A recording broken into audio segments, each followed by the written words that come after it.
Te Pāti Māori. One Harawira. Tēnā koe, Mr. Speaker, huridauna tēnā tātou katoe. E te whare, hoi no hei kōrero tuatahi, me mihi atu ki a rātou te hunga kuweturangi tia. Hoi no rātou ki a rātou tātou anō ki a tātou e noho nei.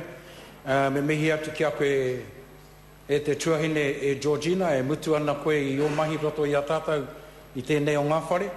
Hoki maha rātu ki te wā tuatahi I uru mai au ki roto I tēnei paremata, ko koe tētahi o wā mātou tino hoa, hakua kei tētahi pāti atu kei reira koe.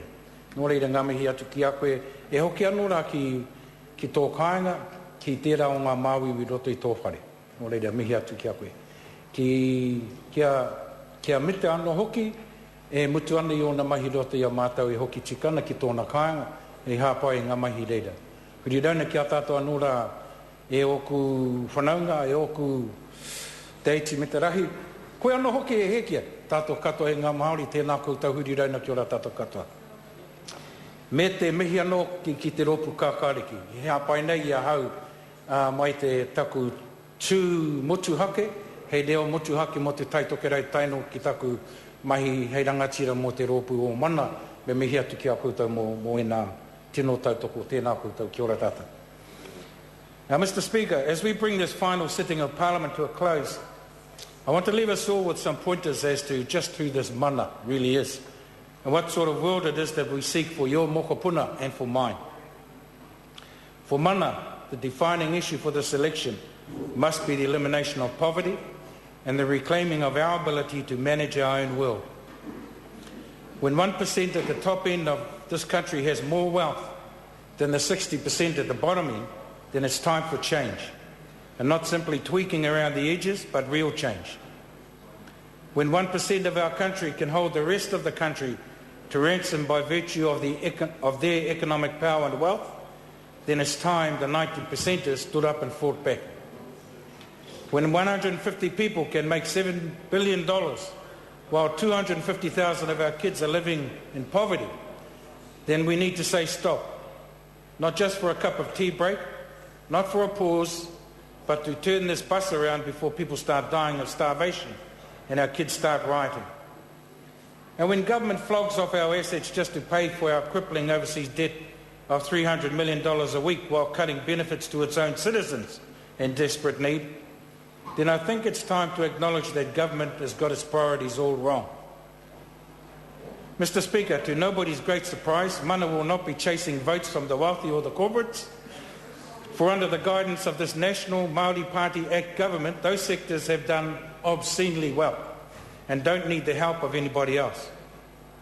Neither will we be chasing votes from the rednecks that the bumbling, stumbling ACT party seeks, because we seek a world where the Treaty of Waitangi enables all children of Aotearoa to grow and to flourish in a positive and inspiring world. Mana is here, Mr. Speaker, because the Māori Party betrayed the people who put them into power, and because Labour long ago abandoned their role as defender of the working class and champion of the poor. And on behalf of mana, I want to say that it's time to refocus our priorities, to take control of our economy, to put Papatuanuku before profits, to put the rights of New Zealanders ahead of the revenue streams of big business, to change our tax regime so that rich people pay their proper share, and to redistribute the wealth of the nation so that everybody enjoys the benefits of living in the best country in the world. Mr. Speaker, mana will be Māori-led and Māori-focused, and recognise te whakaputanga and te Treaty of Waitangi as the constitutional basis of our country. And we will fight for genuine constitutional change to make that a reality rather than the limp constitutional review agreed to by the Māori Party. Mana says that what is good for Māori will also be good for Aotearoa. Because of that, mana will also stand for an Aotearoa where everyone, Māori, Pacifica, Pākehā, Asian or anyone else, has the chance for a decent life. Mana will trial a lot of its policies in Māori communities because we want to make sure that they can make it work. And then we will transfer the same opportunities to Pacifica and other communities to help them lift themselves to where they truly belong, together, and taking our country forward. Mana says feed the kids as our first priority as a nation. 250,000 children living below the poverty line is an indictment on our whole society. And we call on voters to reject all those who won't make this simple issue a number one priority. Mana would provide free meals in all decile 1 to 4 schools now and for all schools next year. Mana wants a special grant of $1,000 for everyone earning less than $30,000 paid out at Christmas, whether they're in work or on a benefit. And why not? We give tax breaks to the rich. Why not a meal break for the poor?